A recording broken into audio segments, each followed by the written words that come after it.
সবাইকে কুবলে জানিয়ে আমার নতুন ভিডিও স্বাগতম। আসলে ভিডিও করার বিশেষ কারণটা হচ্ছে আমাদের দানার খাবার নিয়ে। আমার ভিডিওটা করা দানার খাবার নিয়ে ভিডিও করা।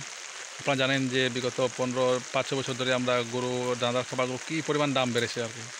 মানে অনেক জায়গায় আমি দেখেছি, অনেক ভিডিও আমি দেখেছি, ইউটিউবে আমি দেখেছি যে অনেক খামারি বলছে যে এখন যদি দানার খাবার না কমে তাহলে আমার গরু খামার বন্ধ করতে হবে। এরকম কিন্তু অনেক খামার এসে বন্ধ হয়ে গেছে কিন্তু। তো যেহেতু এখন নতুন সরকার, নতুন দেশ, নতুন সব কিছু, তো আমি আশাবাদী যে সরকার অনুরোধ করবো যেন আমাদের দানার খাবার, যারা আমরা গরু পালন করি, হাঁস মুরগি খামার, যেসব আমরা প্রাণী খামার করি না কেন, সেগুলো যেন দাম যেন কমে যায়। আমি একমাত্র অনুরোধ সরকারের কাছে। তো সেটা সবারই থাকবে আর কি, আমি আশাবাদী।